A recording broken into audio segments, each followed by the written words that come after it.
What is up, guys? It is the Bald Bearded Gamer, and look at this. We're going to play the freaking Seattle Seahawks to start this game off. Let's go, though.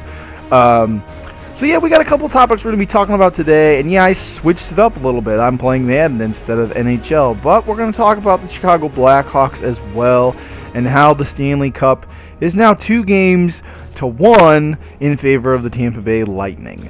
So let's get rocking and rolling against the sulking bee. Well, hopefully I'll be making him sulk a little more at the end of this game. I actually like when people play as the Seahawks.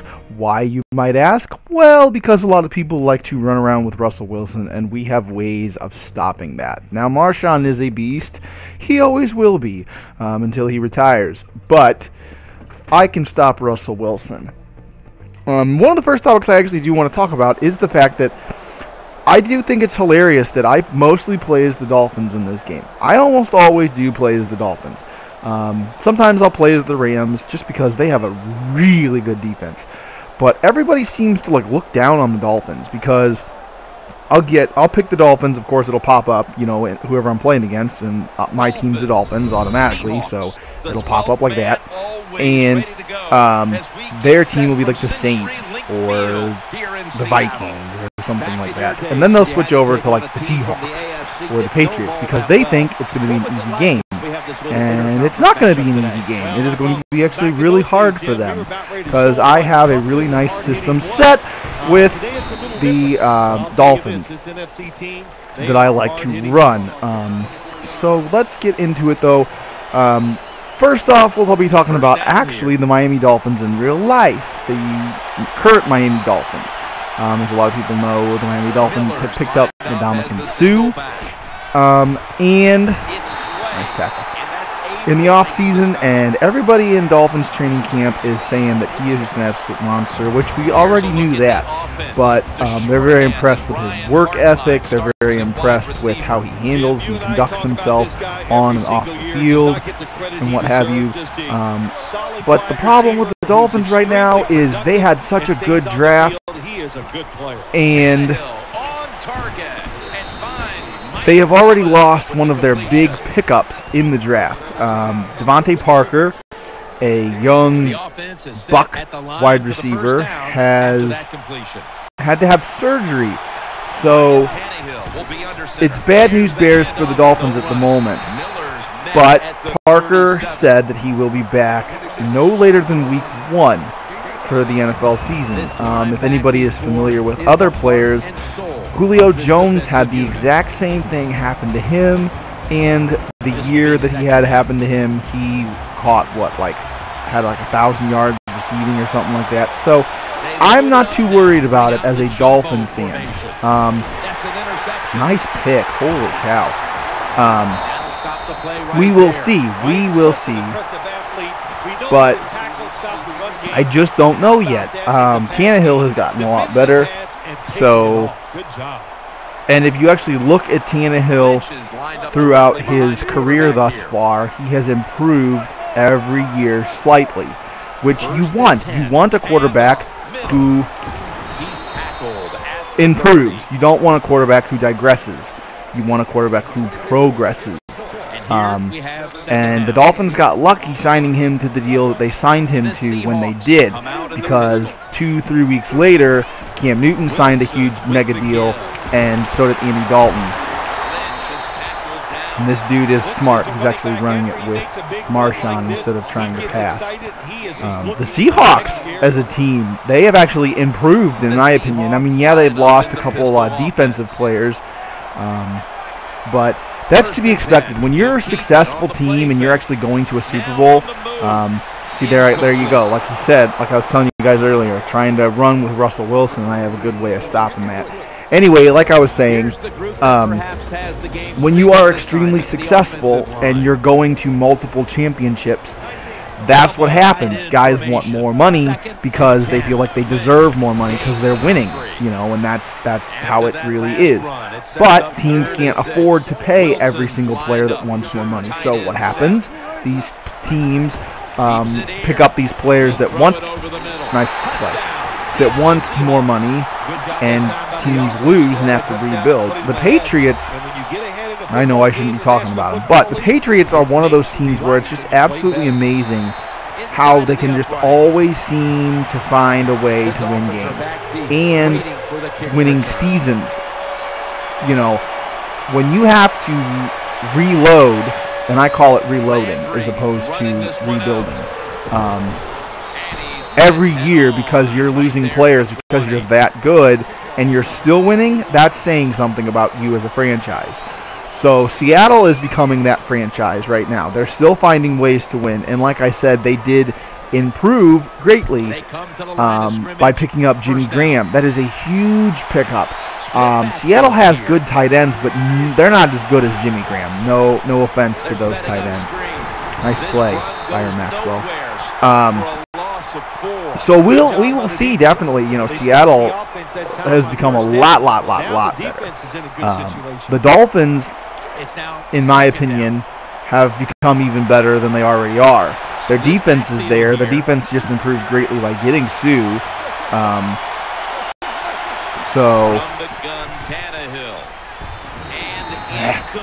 So yeah, I just don't know what will happen. Experts, and I don't put too much stock in the experts, but experts are picking the Dolphins to go to the AFC Championship against either the Colts or the Patriots. I think it'll be if the Dolphins go to the AFC Championship, and I'll believe that when I see it. But if they go to the AFC Championship, of course he laid a big hit on me. I didn't get that pass down. I definitely think it'll be the Colts. I think the Colts are going to win the whole thing this year, to be really honest with you. The Colts had just a few issues to deal with, and I don't like the way that looks, so we're going to take a timeout. But the Colts had a few issues to deal with, and they fixed them. And now Andrew Luck actually has a running game. So, there you go. So, I just think the Colts are going to be so freaking dangerous. And the division they play in, no offense to the division they play in, he just fumbled it, is weak right now. You know, Houston's rebuilding, Jacksonville's rebuilding, Tennessee's rebuilding, you know. So, you know, you get these teams that are rebuilding, and you have this team that's set, and you guys are making the playoffs. Takes his spot in the backfield. Finds his mark. And, you know, it's just, like I said, it'll just be insane. So going over to the Chicago Blackhawks, let's talk about them for a few minutes. The Blackhawks dropped Game 3 of the Stanley Cup Final, losing to the Tampa Bay Lightning. And I'm not surprised. I'm upset because I am a Blackhawks fan, but I'm not surprised. Tampa Bay is a darn good team. Some people were saying, and some Blackhawks, and I don't count them in the discussion really, but they were saying, oh, Chicago will sweep Tampa. No. There's no way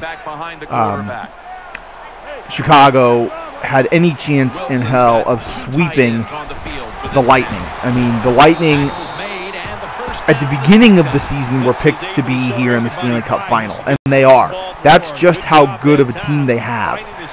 Stamkos hasn't been a huge playmaker in the Stanley Cup Final, but the rest of his team has been playing absolutely fantastic in the Stanley Cup Final. And Chicago, in last night's game,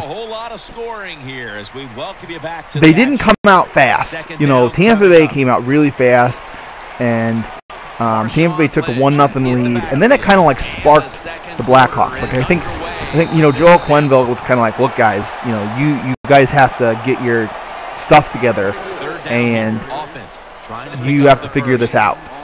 And hopefully he does it. And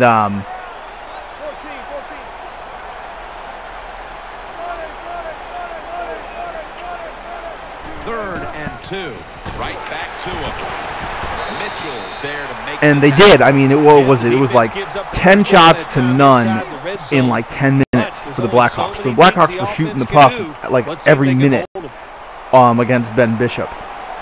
And then the Blackhawks took the lead, and they got and it's hard. It's like weird saying it about the Blackhawks because the Blackhawks don't normally do this, but they kind of let up. You know, they had their foot on Tampa Bay's throat, and they picked it up.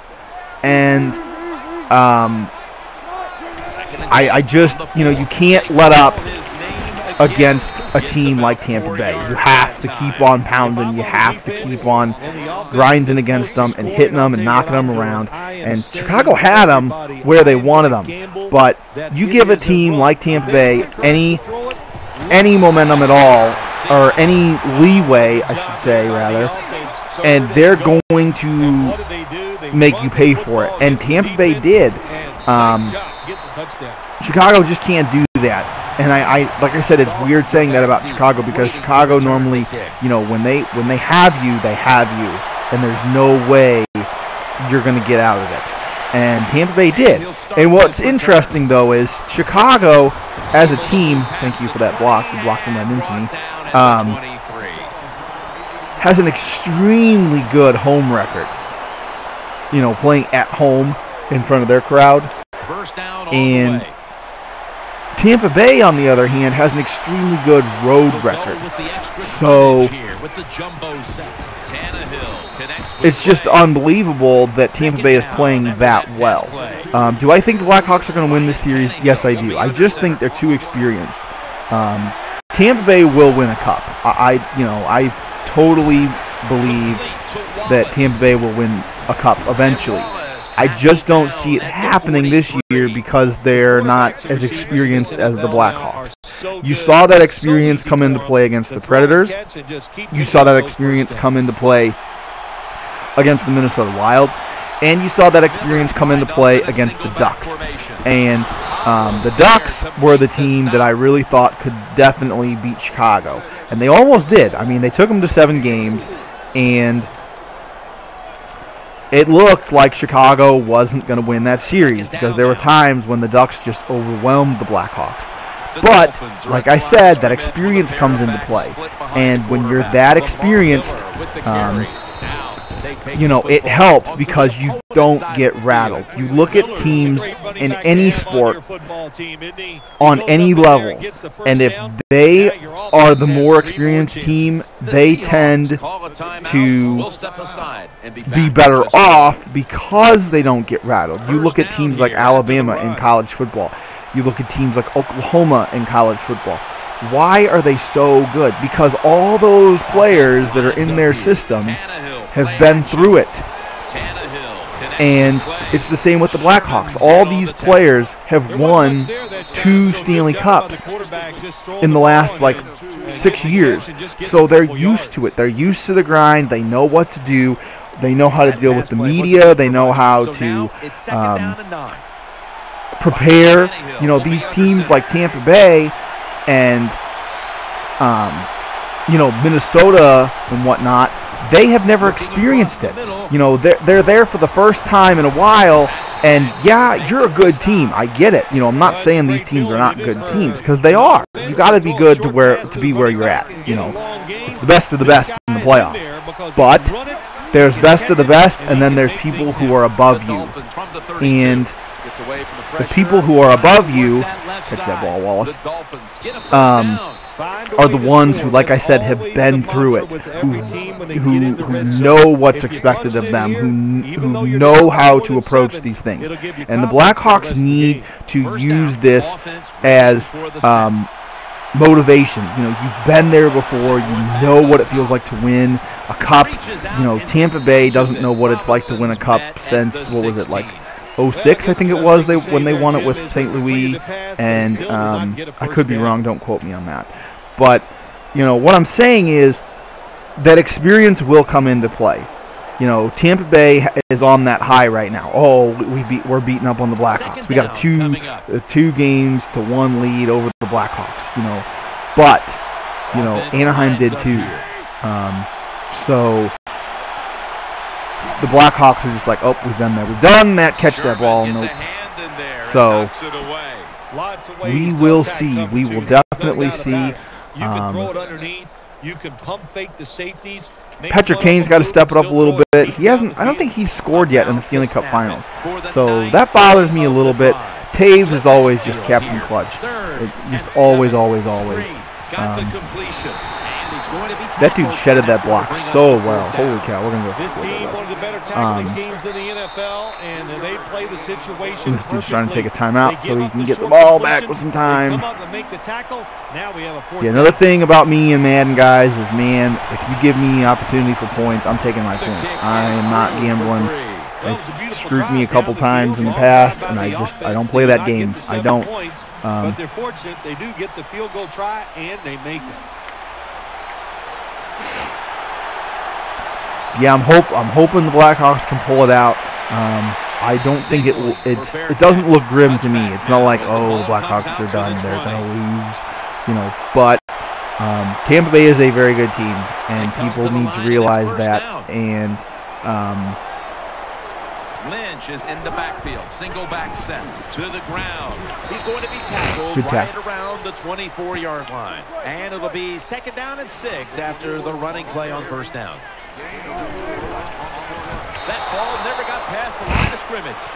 Well, that was some defensive effort that time to knock the ball away. And yeah, we will see, guys. I just don't know. I just don't know.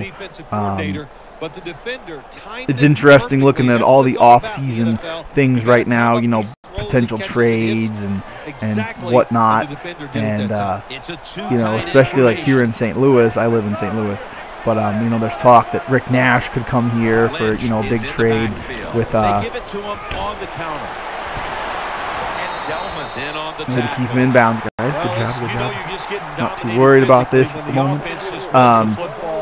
So, yeah, that's interesting. I've heard Malkin could come here to St. Louis, the Blues. And I can definitely see Malkin coming to the Blues if that were to really happen, more than Rick Nash, because if you think about it, the Blues are getting ready to sign Tarasenko to a long-term deal, which is a smart move. I will never just absolutely say or think just because I like the Blackhawks doesn't mean I don't admire moves from other teams. And looking at what the Blues could do, you sign Tarasenko to a long-term deal, so you got your guy, this youngster who keep him in bounds. He should be still in bounds. Are you serious, ref? You're going to call him out of bounds? That wasn't an out of bounds. He did not run. Whatever, ref. Good God Almighty. The kick in. It's through there. The kick is good. I cannot believe they counted him as inbounds. But like I said, you sign Tarasenko to a long-term deal. Who's your guy? And then you bring in someone like Malkin, who is, I'm pretty sure he's a line mates actually with Tarasenko on Team Russia. So you bring him in, who already has chemistry with Tarasenko, and then you have him train him, basically, teach him. Because Malkin's been through it. He's won a Stanley Cup with the Pittsburgh Penguins. He's been through the grind. He knows what's expected of him. He's been actually extremely successful every season he's ever played in the NHL. He's never really had a bad season. So you can train him. That's what the Blues did with Brodeur. Bringing in Marty Brodeur and letting him teach Jake Allen and Brian Elliott of how it really is. And that's what you want to do, because if you look at some of these successful teams that have won cups, they don't have a ton of superstars on their team. They have a few superstars, like Patrick Kane or Jonathan Taves, or if you want to talk about the Kings, you can say, Jonathan Quick and Anze Kopitar. But then you get guys that have been through it. The year that the Bruins won the Cup, they did it as good as you can do it. They picked up Thornton, Sean Thornton, who he's not going to be your superstar. He's not going to score you 50 goals in a season. He is going to be the guy that grinds it out, that fights every now and then, that sticks up for his teammates, but he's that guy who he's been through the grind. He won a cup with Anaheim. He knew what was expected of him, and he instills that work ethic and that passion into them. So another guy the Bruins picked up was Mark Recchi. He won a cup with the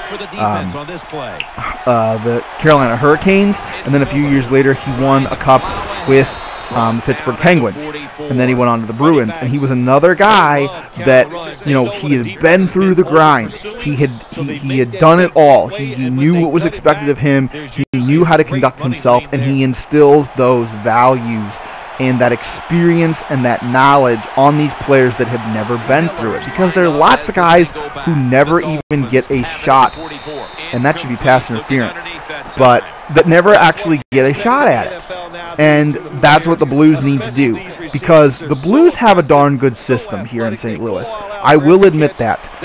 Hitchcock is a fantastic coach. There was an article up on Hockey News. There was an article up on STL Today. There were a bunch of articles up talking about the Blues and, what's wrong with the Blues? Why can't they win?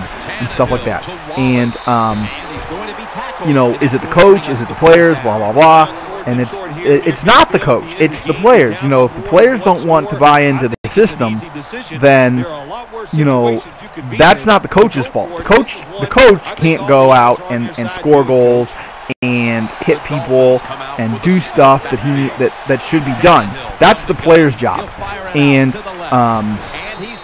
I think people, automatically in every sport blame the coach. Oh, it's the coach's fault. Oh, it's all the coach's fault because the players aren't doing their job properly. Well, maybe it's the coach's fault a little because he's not getting on the players, but, it's not the coach's fault. The coach can't play. There's a reason he's called coach and not player. This is not Slapshot, where Paul Newman, the head honcho of the team, is the coach, and he's actually playing with the team as a coach. That's just not how it's done nowadays. And I know that's not a true story. That didn't actually happen. It's just a made-up story. But what I'm saying is, people just automatically assume that everything is the coach's fault. And that was the same with the Blues. They're like, oh, well, it's Hitchcock. No, it's not Hitchcock, because if you look at what Hitchcock is doing in the national stage with Team Canada, him and Babcock are winning gold like every year with these teams of Team Canada. And it's like, if that's happening for Team Canada, and Hitchcock is a person that works for them, then why isn't it happening with the Blues? What's wrong? And you know exactly what's wrong. What's wrong is the Blues players aren't buying into the system. So if they could get someone like Malkin, like Rick Nash, who have been through it and done it, and can say, hey, quit farting around, get to work, and they can get rid of maybe 2 or 3 of the guys that aren't agreeing with the coach, that are leading the charge against the coach, then maybe, just maybe, they could win a cup. But that's my biggest thing with the Blues right now, as a fan looking at them, and as a hockey fan looking at them. Their problem is not that they don't have talent, is that, get in there, is that they're not buying into the system. They're not doing what they need to do to win. And if you look at what the Blues were doing in the playoffs this past season, because I watch the playoffs, I live in St. Louis, I watch all playoffs basically, they weren't blocking shots. They were letting teams just walk in on their goaltender. And Jake Allen, who stole that job from Brian Elliott here in St. Louis, he was standing on his head basically, making plays. He kept the Blues in that series against Minnesota. If Jake Allen had not played the way he played, Minnesota would have swept St. Louis easily. So you got to have that hunger in your belly, and you got to have the mentality that I'm going to do whatever it takes to win. Even if I have to break my arm and break my leg, to do it to win. You look at teams like the Blackhawks. You look at teams like the Ducks. You look at teams like the Lightning. What was it? It was like 10 shots blocked to like 8 shots blocked in one period. And the Blues weren't doing that. You know, that's helping your cause, basically. You're doing something that is not fun to do. It's not fun blocking shots, especially since they don't have nearly as good a padding as goalies do. But you're helping your bottom line. So I do think there's a bright future for the Blues here in St. Louis, to all you Blues fans that happen to be watching this video. But until they do certain things, you're not going to win a cup. You look at all the great teams that have won one, and man, Marchand just got lucky. You know, there are sacrifices that have to be made, and the Blues aren't doing those sacrifices at the moment. So the Seahawks snap it at the 36. In on the stop.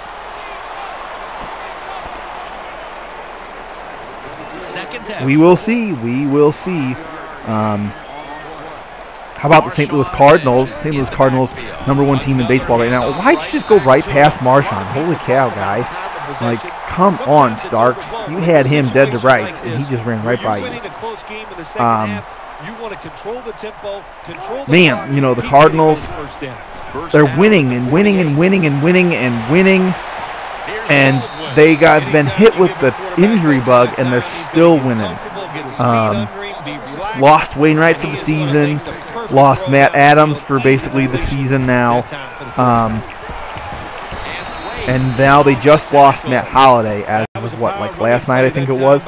So, man, oh man, oh man. Is that crazy? But as long as you're winning, it doesn't matter. It does not matter, because the Cardinals have one of the greatest systems in baseball. I don't care what anybody says. I don't care if you absolutely vehemently hate the Cardinals. If you're at all a baseball fan like me, you should admire what the Cardinals do, because every year it's not that the Cardinals and us here in Cardinal Nation have the greatest players ever. We have 2 or 3 really good players, and the rest are players that buy into the system. And they're players that have been trained, and 99% of the players on our team have been brought up through the farm system. They are not free agents that we sign to mega million contracts. They are guys that just plug those holes and do their job. And see, this dude's smart. He's a smart Madden player. He's actually kicking a field goal. You're in field goal range. Don't squander your opportunity to take a 2-possession lead with 50 seconds or a minute and 50 left. A short field goal try on the way.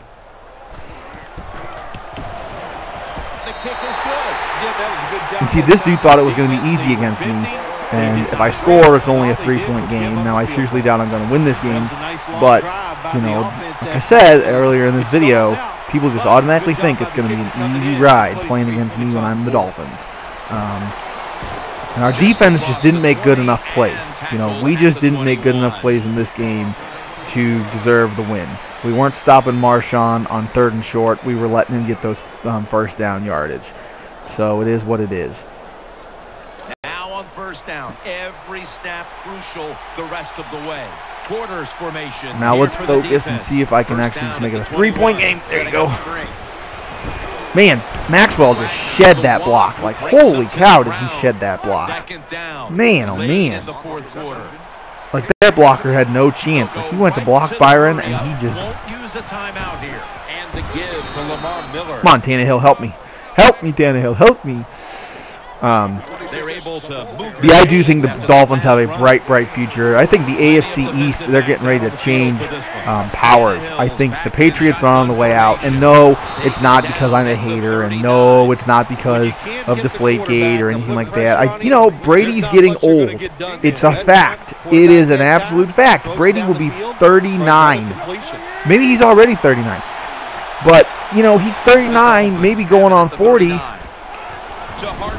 And I mean, you don't got many years left in the tank, you know, sorry to say. And it's not like I hate Brady and I hate the Patriots. I'm just being, you know, realistic here. And he's scrambling down. Landry's got it on a pass that had some heat. And right now, the Buffalo Bills are coming.